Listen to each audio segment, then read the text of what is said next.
Hello everyone! Andito na naman tayo para sa isang panibagong recipe. Natakam ba kayo? For today's video, we're making garlic buttered fried chicken. Tara, umpisahan na natin!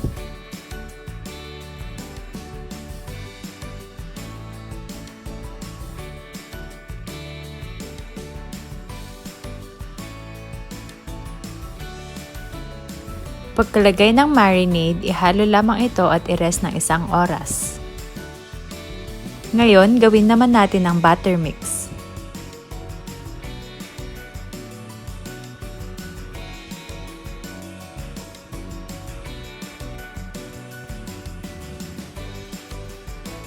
Unti-unti lamang ilagay ang tubig upang hindi masobrahan. At ito na ang final butter mix. At ang huli natin gagawin ay ang breading mix. Pagkatapos natin gawin ang butter at breading mix, maaari na nating i-coat ang manok.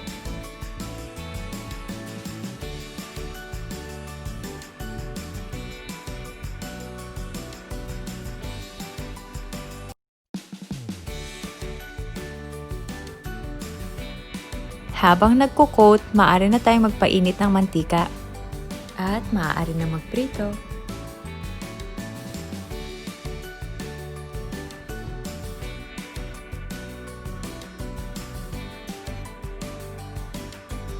Ngayong golden brown na ang chicken, maaari na natin itong hanguin.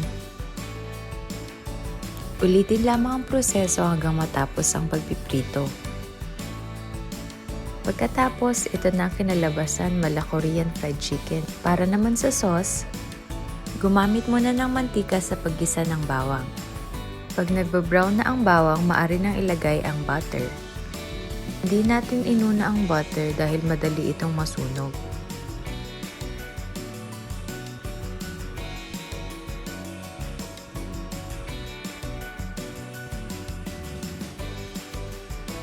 Pag na-melt na ang butter, maaari na natin ilagay ang brown sugar.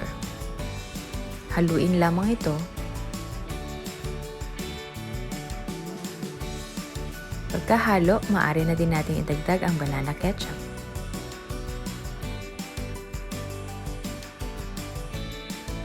Haluin muli at hayaang maging red ang buong sauce.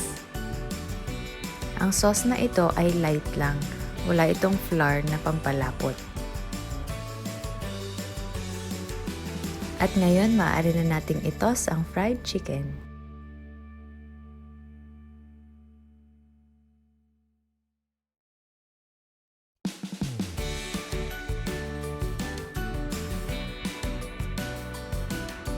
At ang ating finished product, ang garlic buttered fried chicken.